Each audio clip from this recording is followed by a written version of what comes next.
Hello, everybody, and welcome to the Accelerating Impact Challenge workshop on pitching. My name is Felix Ferrandis. I'm the Senior Community Engagement Associate at Resolution Project and one of the facilitators for the AIC. It's great to see you all again today. Very excited for this conversation. As a reminder, each of the webinars is set up to help you for the in-person pitching in front of funders in October. We encourage you to have your camera on, ask as many questions, and participate as much as possible. Today, we're lucky to be joined by Oliver Libby. Oliver is Resolution's co-founder, has a lot of experience with pitching ventures, and is going to be sharing a little bit of his expertise with us. Oliver, I'll turn it over to you. Great, thank you, Felix, and great to see everybody here. I know some of you and others I'll meet today. So as Felix said, I'm Oliver Libby. I'm one of the co-founders and chair of the board of the Resolution Project. And what I do with my days, other than work on Resolution Project, is to run an impact-focused venture capital firm based here in New York. And so I think probably I see something on the order of 2,000 to 3,000 pitches a year, which over the last 15 or so years of doing this adds up to quite a lot of this. And I've seen, as they say, the good, the bad, and the ugly. And the good news is that there's some pretty simple things that you can do to make a pitch markedly more likely to succeed. We're going to be a little bit interactive today, at least in a couple of things. And actually, the first thing we're going to do is interactive. So I'm hoping that folks can participate. Obviously, I don't want to put people on the spot unexpectedly. So if you don't feel comfortable, you don't need to. But the very first thing that any entrepreneur should be able to do in a pitch situation is to explain in maybe 1 to 3 sentences what it is that their project or their enterprise is doing. And so what I wanted to do, just to get a level here and get things started, is to quickly go around the room and hear that 1 to 3 sentence explanation of what you're doing from each of you that are willing to share it. I will mercilessly cut you off if it's going on, because this is the point of this, is to be extremely concise. And then from here, we can build out some of the best practices for pitching. So I don't know, Felix, maybe since you know everybody who's here, if you just want to kind of walk around the room and let people kind of share their 1 to 3 sentences, that would be most helpful. Absolutely. Alan, why don't you get us started?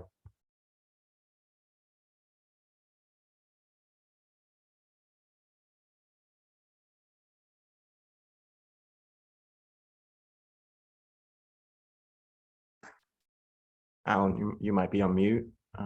Or...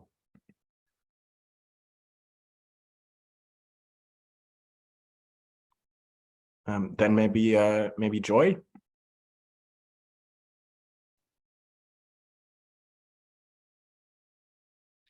Good morning, everyone. My name is Joylyn Chipkorir. I am the founder of Mwangaza Cancer Initiative. This is an initiative focused on breast and cervical cancer, which are the top 2 causes of cancer-related deaths among women in Kenya.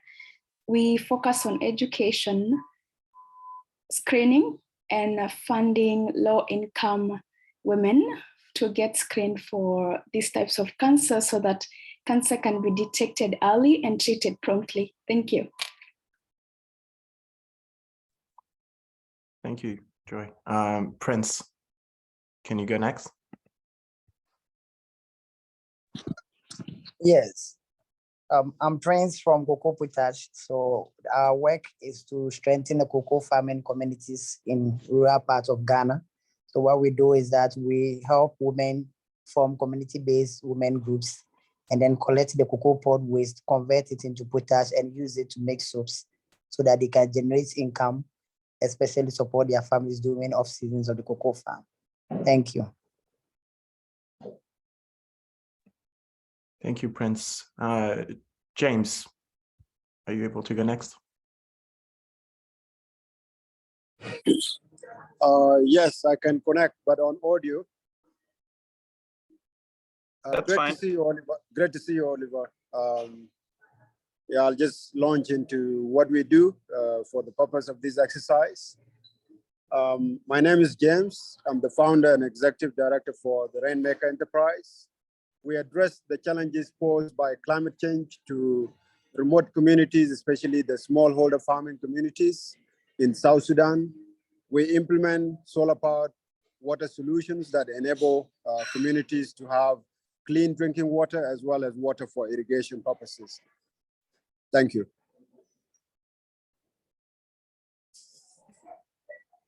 Thank you, James. Gift, maybe you can go next.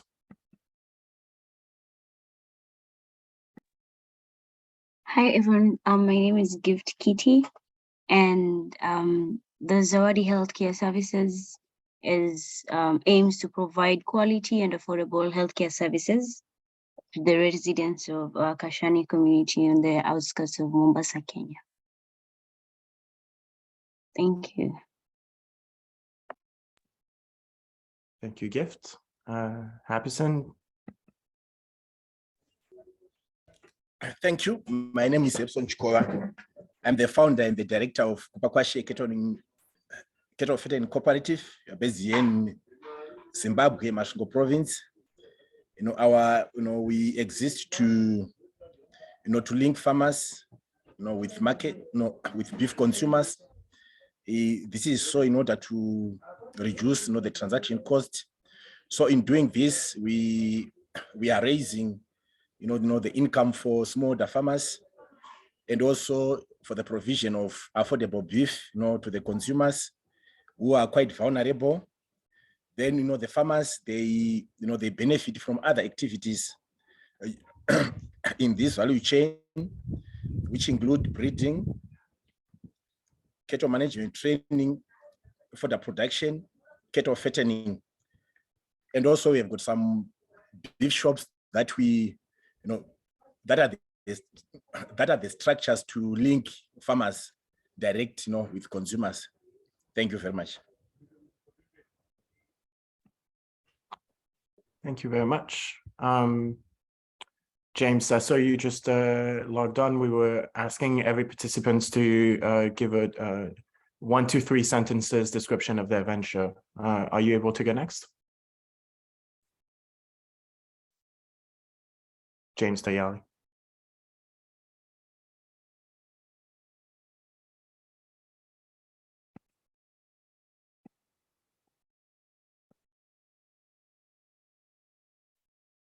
Okay, then maybe Goodness, if you're able to come off mute and share 1 to 3 sentences about your venture.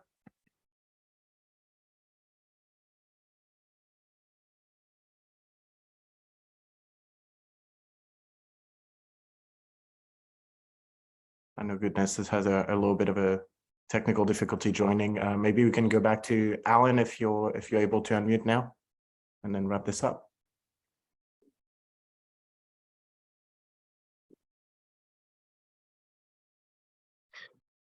Okay, well, I think if folks who didn't manage to kind of connect, feel free to drop something in the chat or to let me know, but I think this is a good start. And I have to say, really, really well done. Just a quick note, just as we're thinking of breaking down pitches here, almost everyone who spoke gave a brief introduction. So, hi, my name is X and I am the founder of Y, and then gave a sentence on the problem that they're trying to solve, and then gave a sentence on the solution and a sentence on the result that will be the result of that solution.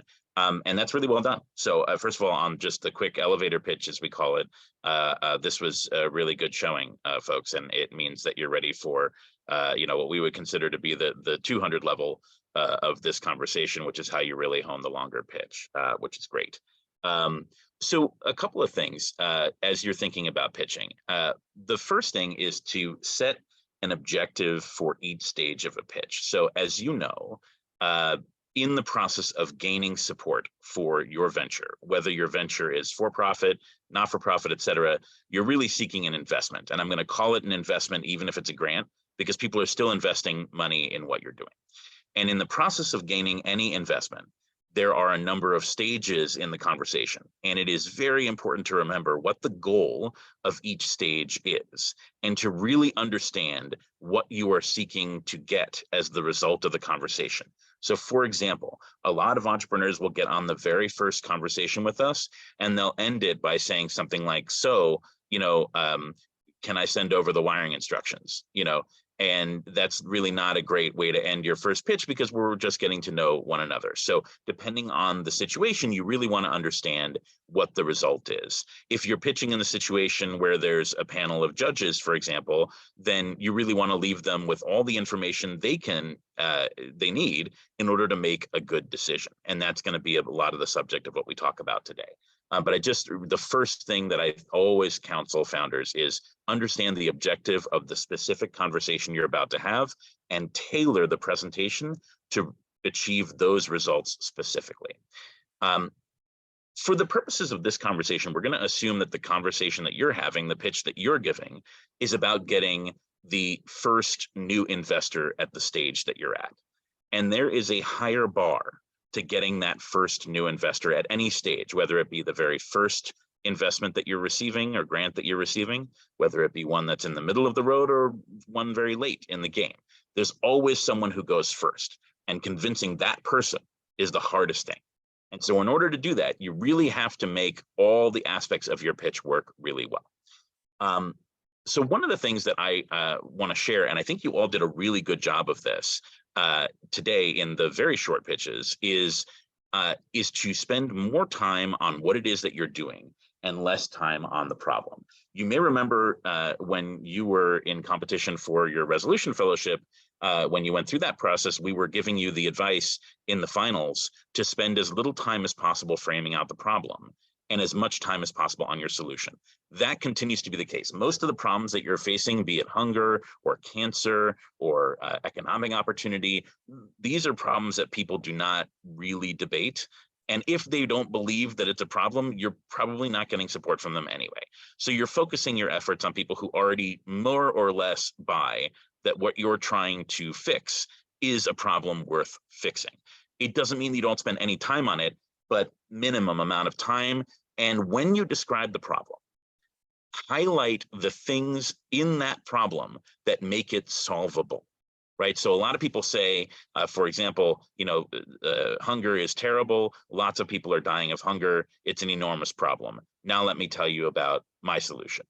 It is more effective when you're pitching to say, hunger in the area that we are in is a very big problem because the supply chains don't reach where we're going and people do not know where to access the food, or that the quality of the health of the food is really poor and so people aren't getting nutrients, or whatever it is that you're going to prepare to propose as a solution. You lay the groundwork for that in your problem statement. So even when you're giving the problem statement, you are still setting up a solution, right? So that's a way to use that time, not only to get people into the narrative of what you're trying to solve, but to lay the seeds for your solution, even in that description.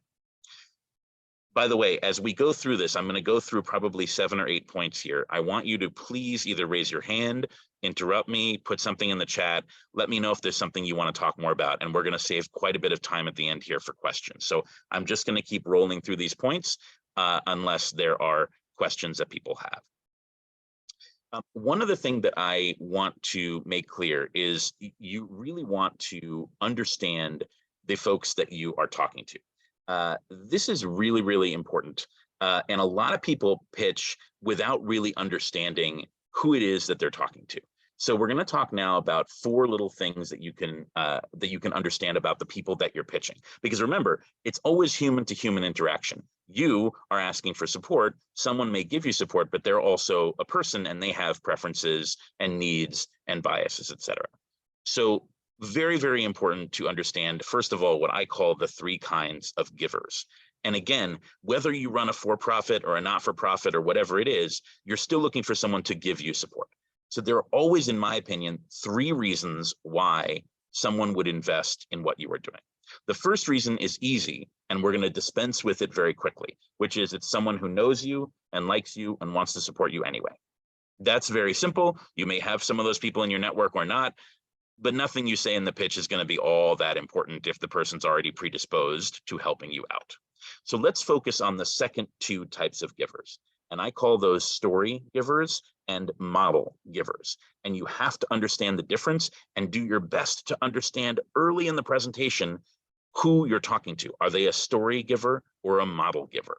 And what I mean by this is a story giver is someone who you will say, let me tell you the story of this baby who was really ill, and it's a very sad story, and the whole family was very sad, and the whole community was very sad, and then we were able to make a change, and you could be involved in that in the future. And they will have a tear in their eye, and they'll say, how can I be involved? I need to help this. I believe in this story. The other type of investor is a model investor for whom it's going to be effective when you say, look, there are 8,800 people in my community who don't have access to education. And through my methodology of X, Y, and Z, we can make sure that more than 60% of them get better access to education by the end of year one. Now, you have to understand whether the person you're talking to is a model giver or a story giver, because each mode will not work for the other type of giver. If you tell a model giver a story that brings a tear to their eye, they may be moved by it, but they're not going to invest. And if you tell a story giver a bunch of statistics and an approach, they're probably not going to invest. Now, how do you know who you're talking to? Well, first of all, there are lots of small cues when you meet an investor, a prospective investor. And one of the things you should do is do as much research as you possibly can on the people that are coming to you. Listen to the speeches that they've given if you know who they are before the pitch. Do some research on what they do for a living. Try your best to make a guess as to whether they're a story giver or a model giver. But the best pitches have both, because since you don't know what's going to work, you need both. If you are someone who tends to pitch using emotion and pulling on the heartstrings, remember to include the statistics and the model and the differentiation and the competition. If you are someone who is more comfortable with the nuts and bolts of the business model and what you are going to do specifically and technically, remember to include some stories that would move people to believe in you as well. And that's really the way to speak to an audience, is to have both a little bit for the model giver and a little bit for the story giver. And over the time of your pitch, you will be able to see the reaction that those investors have and make a guess as to whether they're one or the other, so you can emphasize part of your pitch. So this is very, very important, and you want to identify this as quickly as possible. Also in a pitch, as an investor, I know this is the case, there are various types of listeners. Some people may interrupt you a lot. Some may wait until the end of the presentation and then ask you a lot of questions. Some may just keep a kind of a poker face the entire time and not really say much. And others might even be distracted or even a little disrespectful during the pitch. You, as the entrepreneur, hold the high ground at all times. If they're interrupting you all the time, keep your cool. If they're just sitting there and watching you speak, then give your pitch easily and don't wonder what's going on. The more you can run your game, the more you can do your thing and react from the high ground as to whatever's happening with the investor, the better, because you will run across all sorts of different people and all sorts of different styles of listening to you. So prepare yourself to be interrupted, or to see a silent investor, or to see someone who's checking their email on the side of the Zoom call if they're on Zoom. Whatever it is, you stick to your plan, which is to deliver your pitch, do it respectfully, do it well, and see what happens at the end, because you never know. I've seen people who were distracted the whole time working on their emails, and at the end they say, great, well, send me the wiring instructions, we'll see what we can do. So you never know what's going to happen. Don't allow yourself to get thrown off, to get frustrated, etc. Just run your pitch the way you practiced it and make it happen. One more, actually two more quick things on who the investor is. You should also have in your mind who you want as an investor. So maybe you want someone who's going to invest, but also really be there for you as an advisor. Maybe you want someone who'll make lots of introductions. Maybe you want someone who's really an expert in your field. Maybe you don't want any of those things. Whatever you want from the investor, keep that in the back of your head. Because number one, you should know how to identify that in the investors that you're talking to. And number two, most good investors will ask you. They'll say, look, I may be able to support you financially. That's great. What else are you looking for? What's an ideal investor to you? And so it's very important for you to have in your head, who do you want backing you? Who do you want supporting you? And last but not least, it is okay in a pitch to ask people at the beginning how much expertise they have in agriculture or healthcare or education, whatever your topic might be. because then you can calibrate your pitch a little bit better. I, for example, have a lot of experience in energy. So if someone is pitching me a solar enterprise, I already know a lot about that. So they can take that pitch to a level that's much higher and really get into it. If I'm being pitched something that's in agriculture, I don't know nearly as much. And as an investor, I'm okay admitting that. And that will help you maybe bring the level down a little bit and make sure you don't go immediately down the rabbit hole of detail. And it's totally fine at the beginning of the pitch to say, hey, everyone, it's great to meet you. My name is Joy. I'm going to be talking to you about health and wellness and cancer particularly. Does anyone have a lot of experience in that space? I just wanted to ask before I dive in. And maybe one of the judges or the folks you're pitching is going to say, oh, yes, I run a healthcare company. And then you kind of know you can talk to that person in a little bit of a different way. Let's talk a little bit about what you need to do on the what information you need to deliver. But before I do that, let me stop. On the things we've covered so far, setting the objectives for the conversation, understanding and knowing your investor, and preparing beforehand with research, are there any questions I can answer for you about that?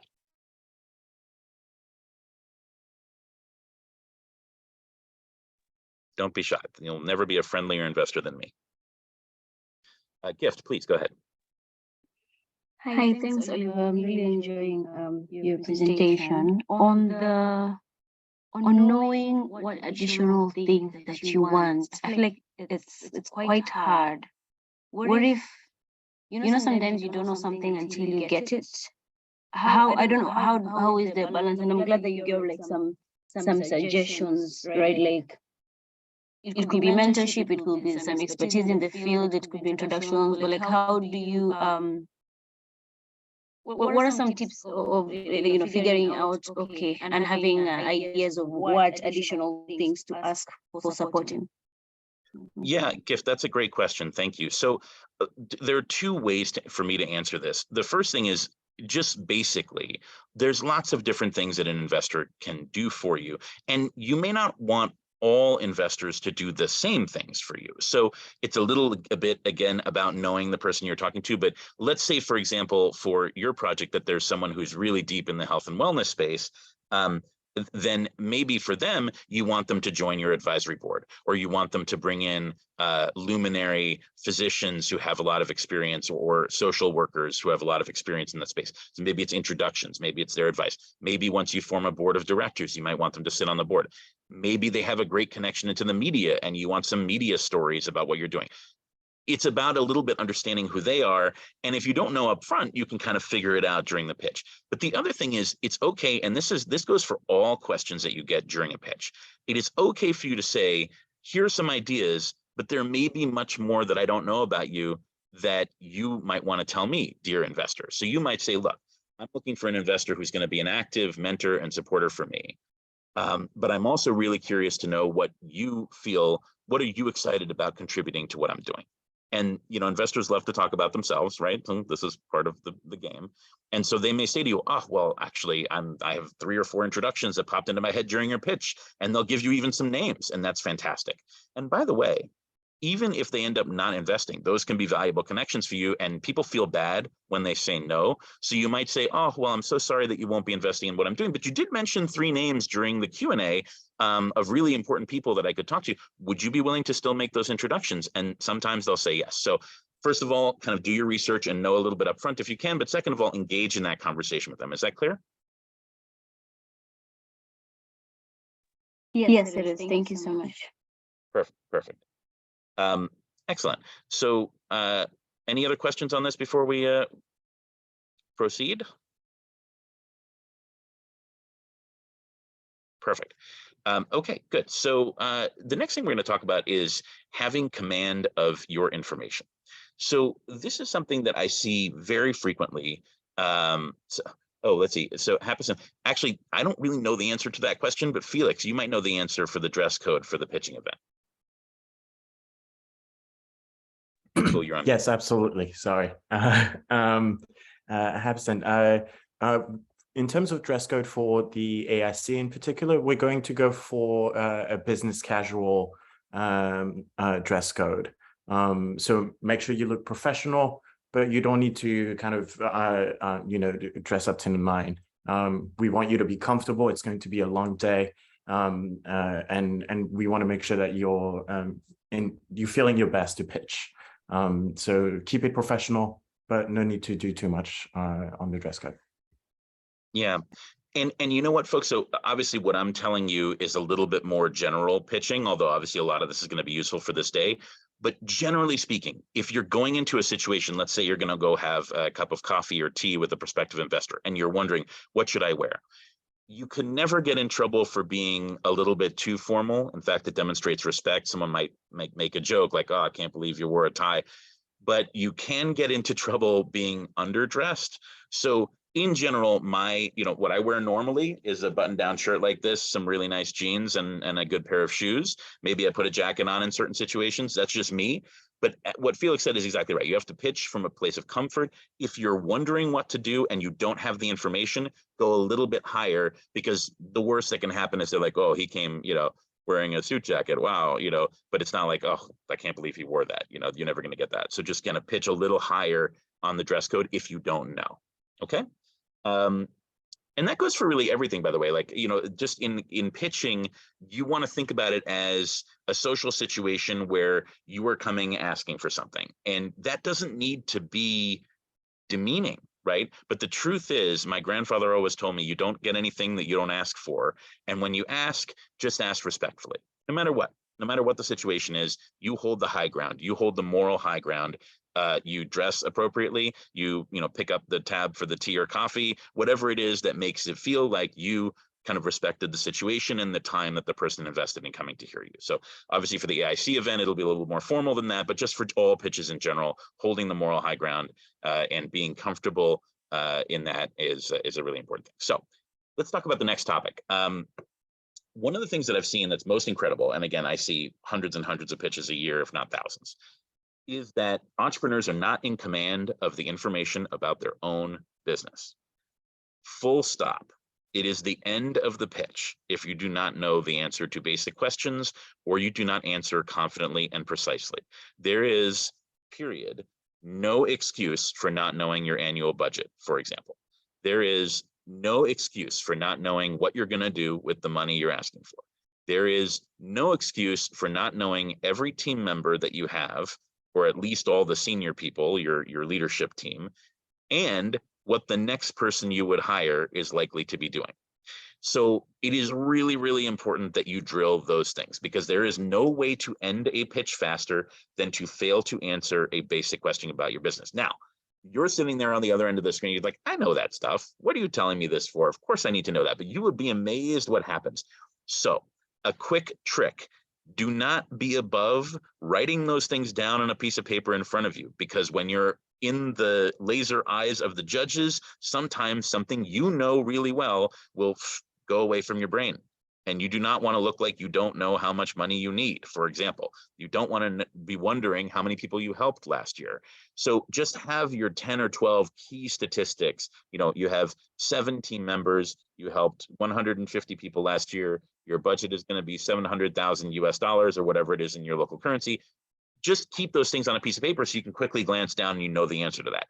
It is totally fine for you to look down at a piece of paper. It is definitely not fine for you not to know. Okay. And then when you answer, try not to give a broad range. So one of the other things that I see is, let's say we provide you this funding. How many months of runway does this provide you? And then you'll see someone go like, yes, that's interesting. Well, it gets us through maybe 7 to 15 months. What am I supposed to do with that as an investor? I don't know. Now you can say, depending on how fast I'm going to grow, it's a minimum of 7 months and a maximum of 15 months, and I can explain to you why. But you see the difference between those questions. One of them is like, I don't really know the answer to that question. And the other is confident, but understands and admits that there's a range of these things. So when you are talking about the specifics, the statistics, the things you might get asked on the model, on your traction, who have you, tell us a couple of successful customer relationships that you have or beneficiaries that you have. You should have those right on the tip of your tongue. Don't say, yeah, let me think. Okay, well, there's this one. No. You need to say, I came prepared. Here's a couple of great stories to tell you. Same thing with your competition. If there are 2 things that people, so you're going to get asked about your competition during this part of the pitch, right? Which is all the kind of basic background on your business model. And the two things that I see very often are people saying like, yeah, let me think. Oh, there is actually this one, maybe, and it's like, no, you know who your competition is. And if you don't, you should find out, because it will be an absolute red flag. The other thing we hear a lot is there's no competition. Now, it's possible as a social entrepreneur working in your community that there isn't anything in your community that's competing with what you're doing. That's totally fine. But then you can answer the question this way. You can always say, well, in my local community in Zimbabwe, there isn't anything like this, but I've taken a look and actually there's something like much like this happening in South Africa and in Kenya and in Ghana. And this is what we've learned from observing those organizations. So maybe they're not competitors, but they're like business models. The one thing I can guarantee you is almost never do I meet an entrepreneur who can truly say, I'm the only person in the whole world doing it this way, and no one else can ever compete with me. It's just not very credible, right? So when you get that question, just like all these things, be prepared to answer, be prepared to demonstrate your differentiation, et cetera. Very important you be able to talk about the trajectory of what you're doing over time. So this is another big thing. An investor, whether they be writing you an investment, a grant, whatever, wants to understand what you're going to do with that money and where is it going to get you.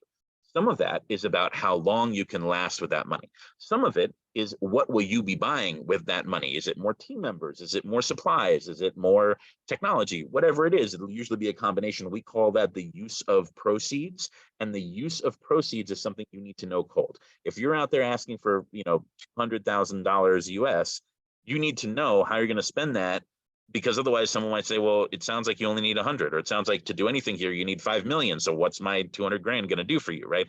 So you really need to understand the use of proceeds and what it does for you in the future. And people will often ask you, are you going to be running this thing forever? And if you want to run it forever, you should say that. You should say, this is my life's work. I'm really dedicated to it. On the other hand, you might say, well, look, if it really takes off at an event, I'm going to go find a professional CEO or executive director who's done it. The key again, and this is something that I was talking about with Gift and with Joy, is to understand, is just to answer truthfully, right? So again, this is the section of my presentation called Command Your Data. It applies to your model, to the traction that you're having on the ground, competition and differentiation, to your team, to the use of proceeds, what you're trying to do, et cetera. Just know that stuff. And if you are going to have any trouble remembering it under pressure, write it down. Any questions on that part of the presentation?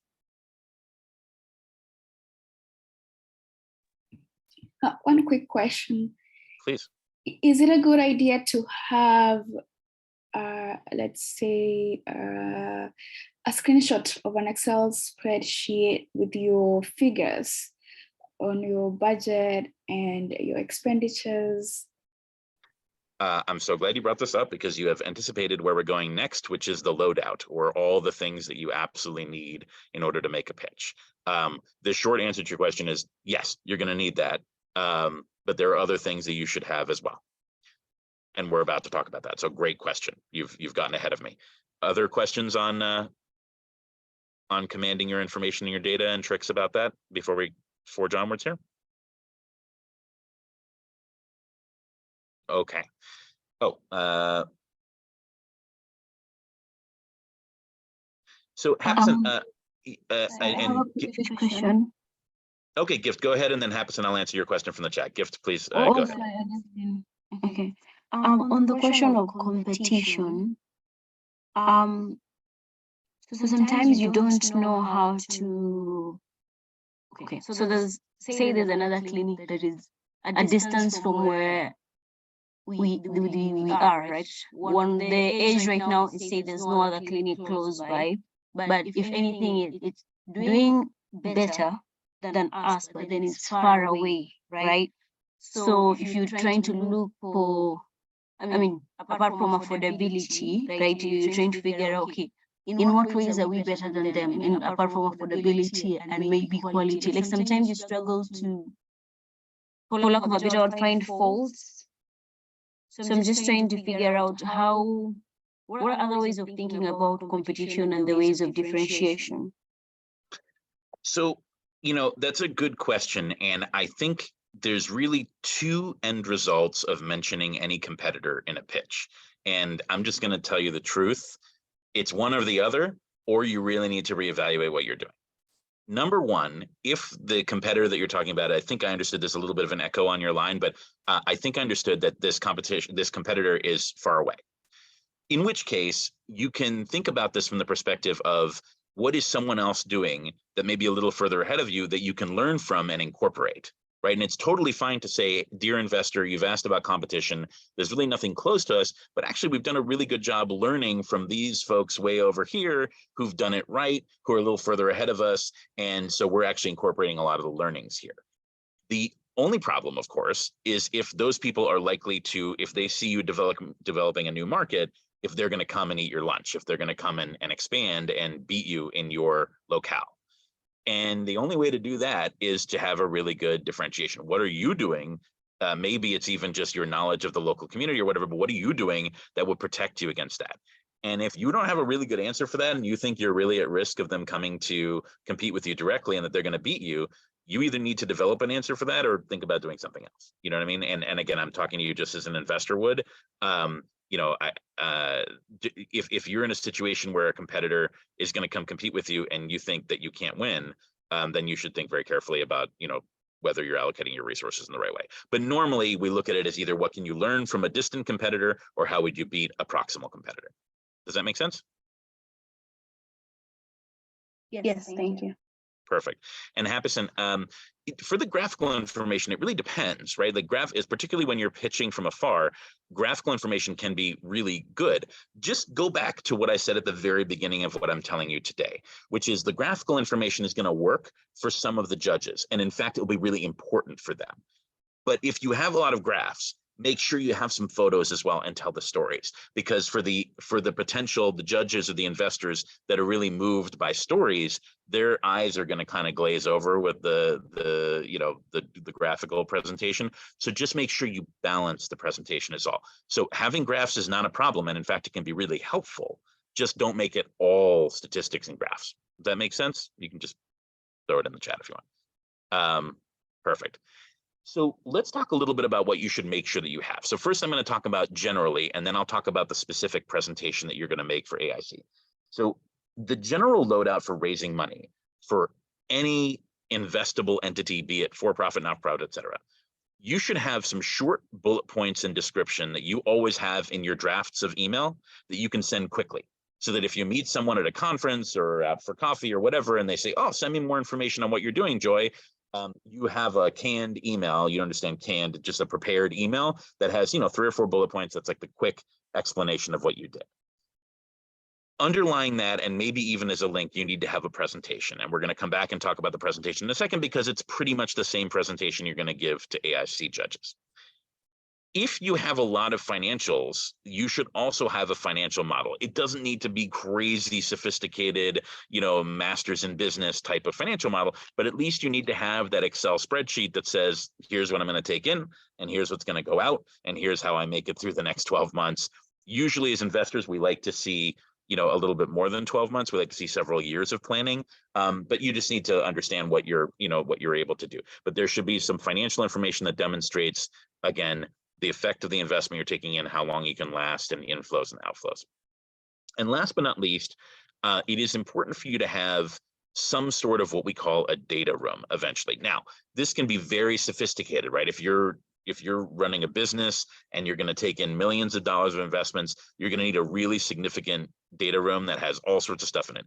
If you're running a not-for-profit that's really going to take a couple of more grants and then you're sustainable, that's fine too. But the data room has all the other information in it. So it could have research on the market. It could have testimonials from customers. It could have your legal documents of incorporation wherever you are. It could have certain letters of support. Whatever is in there, it's really helpful to have that prepared so that you can send it to investors if they're really interested in learning more about it. So again, it's that short cover email. It's the presentation, or the deck as we call it. It's some financial information, usually in the form of an Excel spreadsheet. And then it's a kind of a data room or an area where you have digitally a whole bunch of other information that supports the case that you're making. In specifics for the presentation you're having, we normally see a presentation having a few very predictable sections. The first thing we see is a cover slide. Then we usually see a short description of the problem. And again, if you can seed the seeds of your solution into that problem description, even better. Usually that's maximum 2 to 3 slides. Some people even do it in one if it's a problem that we can all agree on. If you're fighting cancer, you know, hey, that's a big problem. Here are the 3 or 4 things that you're particularly taking care of in your community. Move on to the next thing. But you always start with the problem statement and you try and connect that to the solution that you're going to propose. Then you introduce your solution. And we normally expect to see several slides on what the actual model is. You know, you've got to go deeper than just we're going to do something to help. It's got to be specifically, we do X, Y, and Z to address this problem. And you walk people through what the actual business model is. In this business model section, you are definitely going to want to talk about how you make money and or stay sustainable. So if you just need financial grants, that's fine. If you have a revenue stream or customers paying you, that's great too. But in the business model, it's here's what we do and here's how we make money and or stay sustainable. That's really important. This section normally also has elements of competition and differentiation. Here's other people doing this stuff. Here's how we're different, or here's why our solution is unique and special and investable and why you want to believe that we can execute this. The next thing you're going to have there is traction. So if you were already in the market, which I think most of you are in one way or another, how is it going? We have helped X number of people. We have X number of customers. We have these 2 testimonials where people really love what we're doing. We've made this much money so far, or taken in this much in grants. We have these impressive logos that have supported us, like the Resolution Project, the MasterCard Foundation, whatever it might be, right? So traction comes right after the model. So basically, so far you've said, here's a problem I'm trying to solve. Here's how I'm going to solve it and how I stay alive while I'm doing it. Here's how it's going so far. And then you move into here's who is doing this. So it's the team. It's a little bit about you, about your infrastructure and organization, et cetera. And then you're going to close out with the use of proceeds, with what you are going to take in as an investment and why you're looking for it and what you're going to do with it and your plans for the future. As part of that, there's almost always either in the traction section or the use of proceeds, some financial information. So that goes to the previous question on whether you want an Excel spreadsheet. So normally you're going to have those are the absolute basic, like you cannot do it without it sections. Beyond that, some people put in, you know, stories or videos. Some people put in other graphs to talk about the scalability. Some people talk about particular challenges. Like, for example, if you have a business that's really, or a project that's really reliant on regulation and compliance, you might have a whole section on regulation and your relationship with the government. So there's customizability, but the basic sections I just told you about, those you have to have. If you don't have them, you're going to get asked them anyway, so be prepared. Now, the other thing you might want to do is have a bunch of slides ready in the back of your presentation for specific questions, so that are not part of your core presentation. But if someone says, oh, you know, Prince, I really don't understand potash and what's the potash economy, you can have 2 or 3 slides that are really deep and detailed on potash that you could say like, oh, good, let me show you that, click, and then boom, now you look really prepared, but you didn't kind of go way down into the potash economy in your initial presentation, which is timed, and usually you have very little time. So so having some backing slides, you can quickly, you know, there's nothing more impressive. Felix and Somali, I'm sure you would agree, nothing more impressive when we were watching the Resolution Fellow pitches than when someone's like, oh, you asked me about the price of water in my local area? Well, click, there it is, boom, for the last 50 years, this is the levelized cost of water. And you're like, wow, they thought ahead, they're really prepared. So it's a good moment to have. Is there any questions that you have in the loadout and what you should have as an entrepreneur for investments, and specifically for this overview pitch that you're going to give?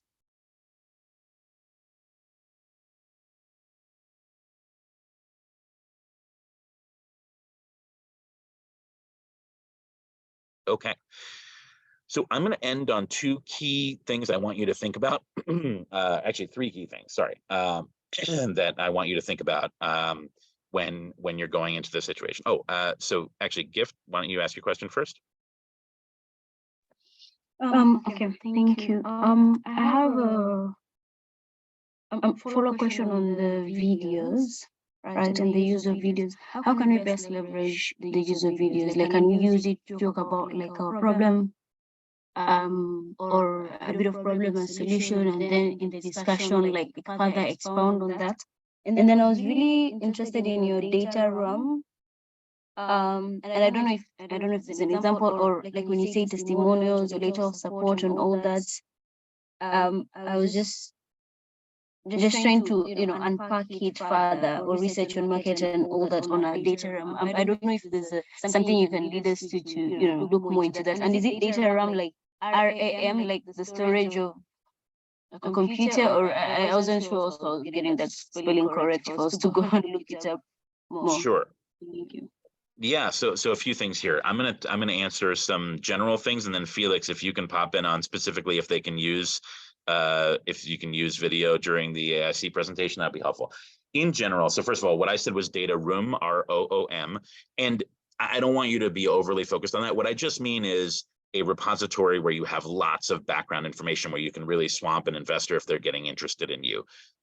We sometimes see data rooms done digitally, so there's certain services that use them, but don't worry too much about that. And I can, through Felix, get you a kind of a checklist of things we often see in data rooms. But again, don't be too distracted by what I called it. It's just like all the other information. If you have great customer references, if you have contracts, if you have, a lot of research, it's a good place to keep it. And then an investor might say, oh, Gift, I really want to understand like all the basic research about what you're doing. And you can be like, oh, here you go. Here's 5 articles that are in my data room. So it's really good. For videos, just generically speaking, people overuse videos a lot of times. So if you're going to use them, make them quick. And they're useful in 2 ways. They're useful to set up a problem, in which case, like 30 seconds, right? Like if you just want to show like people who are suffering in a community that really need help, people will get it after 30 seconds. You see those go for like 3, 4, 5 minutes, and you're just like, yes, I get it. This is tragic and terrible. I want to understand what you are going to do about it, right? And so if you're using a video for a problem, it should be either very quick, or if the problem is really complicated, right? So like if you happen to have a social enterprise that's about disposing of used nuclear waste from, a nuclear power plant, well, okay, maybe you do need to have an explainer video about that. Thankfully, I don't think that's any of your the problems you're all solving. From what I heard are straightforward, which is good for you because you don't want to spend a lot of time describing, but those are really the 2 uses of a video for the problem. Now, the other use of a video is to demonstrate traction. So there you're out there and you're like, look, this is my project. This is what's happening in the field. This is people who we're actually working with, customers who are saying, oh, I can't believe it. I've been working with, James for a year now, and it's really changed our whole community. And we've done this, that, and the other thing. That's a pretty good use of a video as well. You might want to close on that before the presentation. Again, keep the videos short. They're really effective, but they can go on for way too long. That said, Felix, are we even allowing videos for the AIC presentations? Very much in the same way you mentioned it. If you want to have a very short video as part of your pitch deck, that is fine. The funders that we currently have committed for the AIC are going to be really interested in you. And so you want to make sure that you have plenty of time to talk about how you're bringing your experience to your venture, how you have set it up to address a specific issue. So yeah, keep it minimal, if at all. And I think what Felix is saying, and I should have said this up front, is people can either use videos very strategically to illustrate something that would be very hard to say. So you might have a video, again, that's explaining or showing a problem, but people often hide behind a video. They let it go for 4 minutes so they don't have to present. And we always know when that's happening. So again, videos are fine. Just use them strategically and keep them quick. Okay. So just wanted to leave you with a few things, and then I'll open for just general questions. I want you to remember that, and I shared this with you earlier, my grandfather was an amazing man. My grandfather won a Nobel Prize, and he raised millions and millions of dollars to support his scientific research. And he always used to tell me 2 things. You never will get anything that you don't ask for. And do not be embarrassed to ask for help for something that is worthy. And so when you're pitching, just remember, you believe in the thing that you're asking for. And so you should be respectful of the potential investors, but you should also be confident.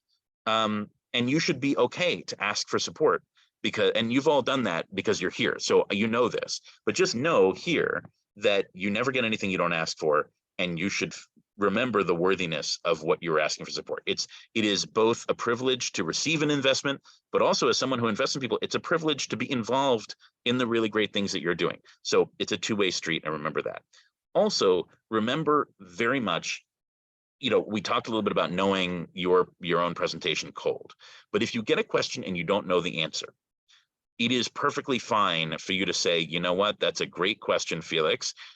We don't know the answer to that offhand. We're trying to find out in the following ways, and I will, if you will allow, make sure to get back to you with an answer as soon as possible. So don't just go off the deep end. If you get a question you don't know the answer to, just be honest and keep moving. So those are really the key things for pitching from my perspective. If you can do all the things we talked about today, you have a pretty good chance of success. Let me open it to any final questions in the last few minutes that we have here.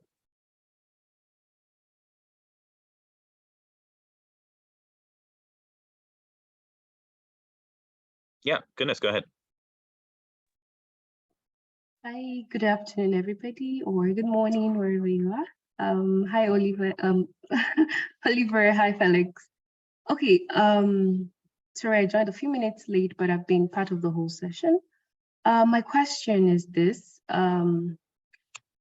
what advice would you give for in pitching? There's always a need to have a general pitch of what you do and what you run in your enterprise and venture and stuff. But what advice do you have for projects? Like some investors are interested, or some funders are interested in projects, like project-based funding. So is there a way you can advise that we put in our projects, the projects that we're running, like maybe for a short period of time or maybe a few years, but which is part of the business we are also running, or the enterprise we're running? Is there a way we can actually put that into our pitch deck to bring it out there? So if they're not always interested in funding the whole business per se, they could be interested in the pitch or the project, the pitch of the project. What advice can you give on that regards? Thank you. Yeah, I think I understand the question. And look, this comes back to what we were talking about, which I called the use of proceeds. So when you're raising money, you know, many times you're raising money for the whole enterprise. But sometimes we get, you know, someone coming in, for example, and they say, well, you know, we have a project to bring solar power to a community. And what we're raising money for now is this very specific, you know, community that we're going to bring solar to. So it's not that you're not investing in the whole business, you're going to own a part of this particular, or you're going to fund this particular project. That's fine. I think it's okay. I think you just, I think there's kind of two things to keep in mind. The first is just being clear about that.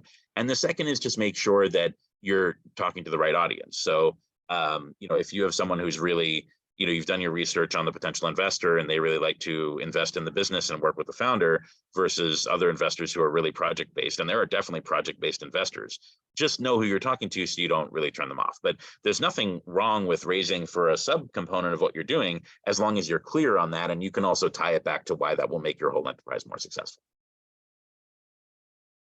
Other questions? Okay, great. Thank you so much for that. Sure. So Happison, again, I don't know exactly what the rules are for the AIC, but I suspect, I mean, anytime actually, well, Felix, can they change their financial asks for the specific competition? You can. You should feel free to do so. Ultimately, it is what you pitch and discuss during the bilateral meetings and as part of the formal presentation that will count more than the initial application that you sent in for the AIC. It is good to know that a lot of these funders are coming in with a pretty specific idea of how much they're willing to support. You know, if you decide to ask for a higher amount, make sure to have a couple leads on how you may be able to get those resources, if not provided as part of the AIC, so that you're prepared to kind of make up for anything that they might not be able to provide. The funders that we currently have committed have talked about grants ranging between $10,000 and $50,000, either as one time or with the potential for further partnership in the future. So that's really the best context I can provide here. Yeah, and just one other thing on that, you know, it's interesting. You can always ask for more money or raise more money, but it's always tough when you say I need to raise 10 and then you only get 4 or 5. So you might want to come in asking for 5. And if you get a lot of support for it, say, hey, would you consider going up? Or you can show a range. It's okay to show a range and say, look, you know, I'm raising 5,000 to 10,000, and the more I get of that, the faster I can go. right, that's okay too. It's not indecisive. You can just say, look, I understand, you know, that I can move the intensity and the burn rate up if I have more. But just, you know, always keep in mind that you want to make sure that you can actually raise the minimum you need to actually move forward, right? So that's really key. I know we're down to a couple minutes here, so I wanted to just say thank you for joining, and thanks Felix and Somali for putting all this together. I'm so thrilled that you are involved in the AIC program, and I'm really hopeful for all of you. Again, you did a really nice job on those initial pitches back at the beginning of our conversation. So if you have any other questions about this specific to the AIC, of course, Felix is here and can help you, and I'm sure is available on email. If you have more general questions about pitching in general, Felix will put you in touch with me and we can talk about that. But hopefully this was helpful to you. And again, I really appreciate your time this morning, afternoon, or wherever you may be. Thank you so much, Oliver. Thank you so much, Oliver. This was really, really wonderful. As a reminder to all the participants, we'll be sending the recording of this session to you today or tomorrow. Really appreciate all of you making the time to be with us and very excited for your questions. Reach out to the AIC email if you have any follow-ups, if you think of something in a couple of hours, and we'll make sure to either connect you directly with Oliver or answer them ourselves. Yes, happy to stay a few minutes to talk about the visa. Okay, everybody, thanks so much. Have a great rest of your day wherever you are. All right, thanks. Thank you, Oliver.